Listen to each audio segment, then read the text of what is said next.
Alright, what's going on, guys? Today I'm going to be showing you just like the couple little things you can do to tune up your bike. Like if you haven't messed it in a while, just make sure that it's running good and you're not going to have a fall because your bike messed up or something like that. So I'm going to just show you all the quick steps to tune up your BMX bike. The reason I'm doing this video is just because lately I've been noticing that my bike's been getting kind of creaky and then stuff's been getting loose here and there, and I've left it out on campus for maybe a day or two when it rained, and it just needs a little bit of work. So I'm gonna show you all all the little things that I do just to tune it up, and these are just little quick fixes. I'm not gonna go ahead and go true my wheels or anything. This isn't a full tune up.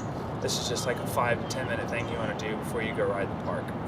Alright, so first thing we're gonna start off with is you just gotta make sure everything is tight, obviously, because you don't want to go into a bowl or something, and if your stem bolts are loose and your bars just shoot forward and you fall, it's not fun. So first thing we'll start by doing is just doing a quick tighten of everything that needs to be tightened. Alright guys, so the first thing that we're going to do in tuning up the bike is we're just going to start by tightening everything. And the way I like to do this is I like to pick one end and just go from that side to the other and tighten everything along the way. So I'm going to just start at the back and go to the front. So first thing I'm going to tighten is the back wheel.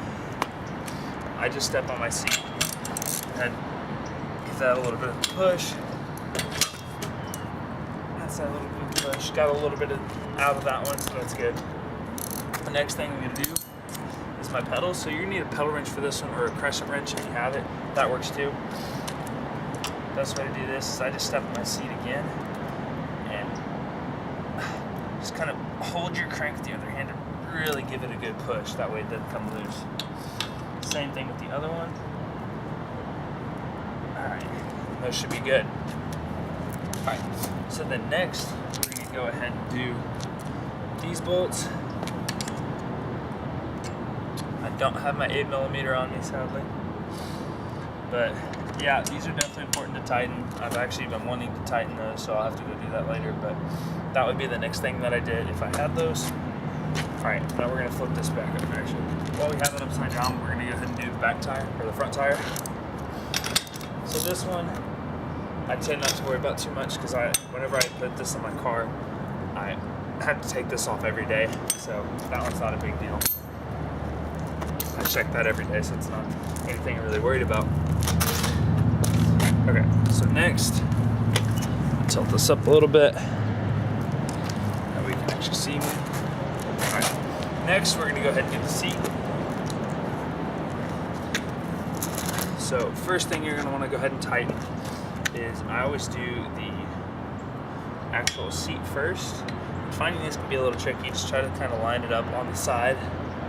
That way you can find the bolt. There it goes. You'll just feel it kind of sink in. A little bit of a twist. You've got a little bit out of it. That's good. And then do the seat clamp. Got a little bit out of that one too. And while you're doing that, you should also make sure that your seat is actually straight. That way you don't tighten it and it's actually the wrong way. But that looks good. So we're gonna go ahead and move up to the stem. This one's probably the most important, guys. Oh, and I forgot to mention, while you're doing this, go ahead and make sure you check around your bike just for cracks or anything like that, anything that doesn't look safe, because I've actually caught one or two things in the past, whenever I was oh, something didn't feel right on my bike, I'm gonna go ahead and do a little tune up on it, and I found cracks. That's how I broke my old frame, and I realized it. I went to go tighten my stem bolts because something felt weird. I thought the clamp on my forks was getting loose or something, but I actually noticed that I had 2 cracks running through the welds around my head tube. So that was fun. That, and I also noticed that my cranks were cracked about halfway around, and if I would have kept riding, they'd probably snap while I was riding. So I was thankful to catch that before too. But yeah, just make sure you check everything as you're going through it. Oh my gosh, I'm really glad I did this because one of my bolts was super loose. Holy crap. That's not good. There you go, guys. Oh man, I might have broke that actually. Nope, I think we're good. No, yeah. There you go. That's why you check your bike, guys. I actually broke off a bolt in my stem. That's not good. I'm gonna have to go get that fixed now. There you go, guys. There, if you want a reason to go ahead and go check your bike, literally, I just found out that I have a broken bolt in my bicycle right now. Okay, so I'll need to go get that fixed. That's fine.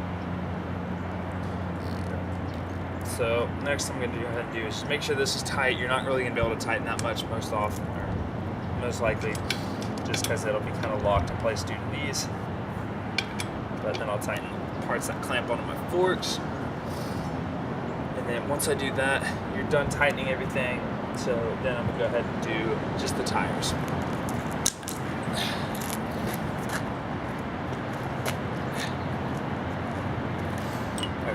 So I'd recommend doing this at home if you don't have a pump, obviously. I just carry this around with me in my car just because I always need to pump up my front tire. It has a slow leak. I'm going to do another video on how to change it too here in the next couple of days. But I recommend running about, actually, well, I run about 80 in my tires, but it's all up to you. If you ride more street, I'd go ahead and ride maybe around 60. And it also depends on what tires you have. If you don't know, go ahead and look on the sidewall of your tires and it should say what PSI to run. So I just filled this one up earlier, so put like 2 pumps in it. We're about 81 right now, so that's good. Pull that off, go to my back tire.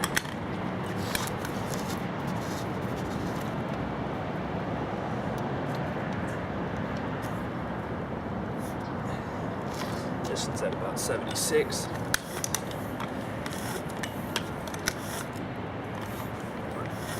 There we go, 80. Alright.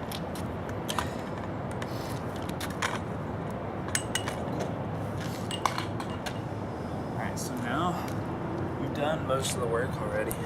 So now the last thing to do is just grease up your chain. It really doesn't matter what stuff you have here. I'll turn this so you can actually see the chain.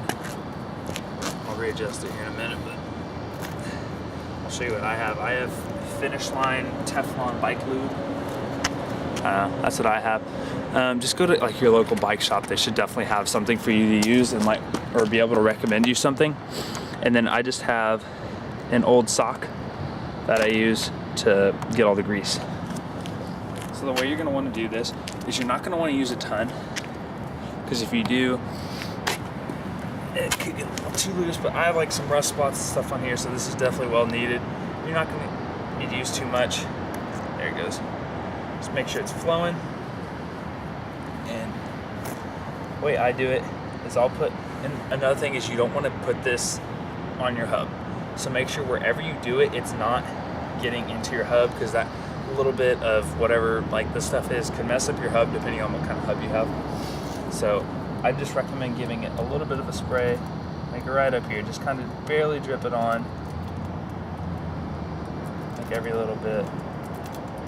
But make sure you turn it towards the chain wheel.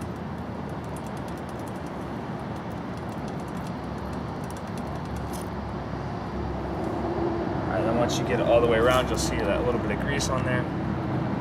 So now the next step is you're just going to kind of run your chain around a couple times.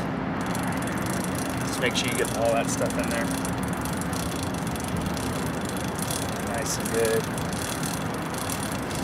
My chain's been kind of rusty from leaving it out in the rain, so this is definitely well needed. We do this for another little bit. But guys, definitely make sure you do this every now and then, just so you can find like broken stem bolts and stuff before they end up breaking on you. Because that other one broke on me, that could go really bad really fast. So I'm going to go ahead and get that fixed later today. But this should be good. So once you have that done, you're going to want to get all that excess stuff off of your chain. Or if you don't, you're just going to have a very dusty chain. So that's where that extra sock comes in handy. I just put it like right here, preferably somewhere your hand isn't going to get caught. So I'll do it a little further back. But yeah, you just want to kind of wrap that around that very lightly, and it should pull all the rest of that excess like bike oil or whatever chain shit off of it. But other than that, that should be it. Your bike should be all tuned up and ready to go. Yeah, this is just a really quick tune-up, guys. I wasn't trying to do anything fancy. It was mainly just kind of like a little like check on everything to make sure it's all running good. And obviously I found a problem with my bike, so I'm pretty thankful I did this. If y'all have any other questions or anything about like tuning up your bike or anything, let me go ahead and know down in the comments, and I'll try to answer as soon as I can. Thanks for watching, guys, and good luck fixing your bike.